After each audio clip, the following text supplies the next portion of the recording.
বিএনপির স্থায়ী কমিটির সদস্য আমির খসরু মাহমুদ চৌধুরী বলেছেন, প্রয়োজনীয় সংস্কার করে চলতি বছরেই জাতীয় নির্বাচন সম্পন্ন করা অত্যন্ত জরুরি বলে মনে করে বিএনপি। রোববার বিকেলে গুলশানে বিএনপির চেয়ারপারসনের কার্যালয়ে দলের মহাসচিব মির্জা ফখরুল ইসলাম আলমগীরের সঙ্গে ইউরোপিয়ান ইউনিয়নের রাষ্ট্রদূত মাইকেল মিলারের বৈঠকের পর এক সংবাদ সম্মেলনে তিনি দলের এই অবস্থানের কথা জানান।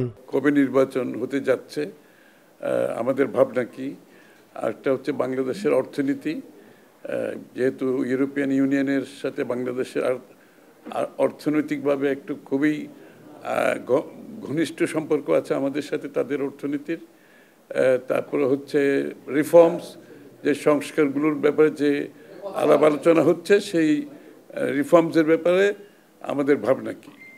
তো মূলত নির্বাচনের রোডম্যাপ এই প্রশ্নটা নিয়ে আলোচনা হয়েছে এবং আমাদের পক্ষ থেকে যেটা আমরা সবসময় বলে আসছি, এই বছরের মধ্যে নির্বাচন সম্পন্ন হওয়া অত্যন্ত জরুরি এবং অন্য কোনো ভাবনা দিকে না গিয়ে সরাসরি জাতীয় নির্বাচনের দিকে গিয়ে দেশের আগামী দিনে একটি নির্বাচিত সরকারের হাতে ক্ষমতা হস্তান্তর করে বাংলাদেশে গণতান্ত্রিক প্রক্রিয়া অব্যাহত রাখার জন্য।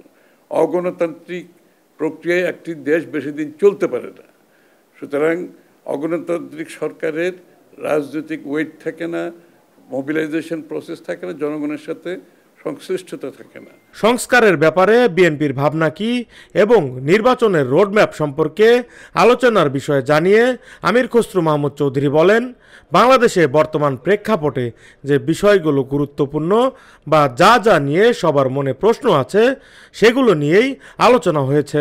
আর সংস্কারের ব্যাপারে যেটা কথা হয়েছে সেটা হচ্ছে যেই বিষয়ে, যে কয়টি বিষয়ে আমরা ঐক্যমতে যেতে পারবো সেগুলো ইমিডিয়েটলি করা যেতে পারে, সেগুলোর জন্য সময় নেওয়ার কোনো কারণ নাই। আর যেগুলোতে ঐক্যমত হবে না সেগুলো আগামী দিনে নির্বাচনে প্রত্যেকটি দল জনগণের কাছে নিয়ে যাবে, তাদের যে ম্যান্ডেট, তাদের যে প্রোগ্রাম নিয়ে যাবে। জনগণের